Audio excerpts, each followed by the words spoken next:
Hello everyone, সবাই কেমন আছো? অ্যাকচুয়ালি কারেন্ট সিচুয়েশন যেরকম চলছে তাতে করে ভালো থাকাটা খুব কঠিন। তো যাই হোক, আমি প্রথমেই ক্ষমা চেয়ে নিচ্ছি, কারণ অনেক দিন পরে আমি আবার ভিডিও নিয়ে এলাম। তো আজকের ভিডিওটা হচ্ছে আমি নিয়ে এসেছি একটা সুস্বাদু রেসিপি। তো সেটার নাম হচ্ছে ঝিঙের ভর্তা। চলো দেখে নিই কী করে বানিয়েছিলাম। তো আমি 5টা মিডিয়াম সাইজের ঝিঙে নিয়েছিলাম, তার ভালো করে খোসা ছাড়িয়ে একটা করে স্প্লিট করে তার মধ্যে 3-4 কোয়া রসুন আর 2-3টে কাঁচা লঙ্কা রেখে সেটাকে ভালো করে রোস্ট করে নিয়েছিলাম। আমি গ্যাস ওভেনে এই ঝিঙেগুলো রোস্ট করেছিলাম।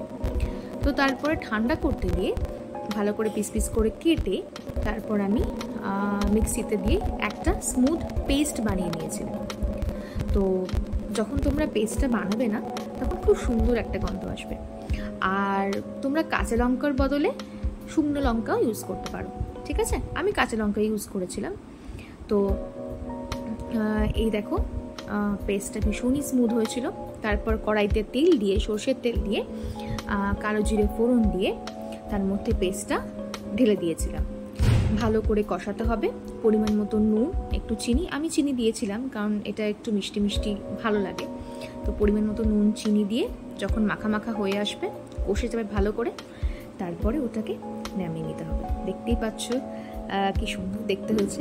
আর ওর উপর একটা কাঁচা লঙ্কা দিয়ে সার্ভ করবে, দারুণ হবে। তো তোমরাও বলো ট্রাই করে কেমন লাগলো। তো আজকে এই পর্যন্তই, আবার নেক্সট ভিডিওতে দেখা হবে খুব শিগগিরই। টাটা।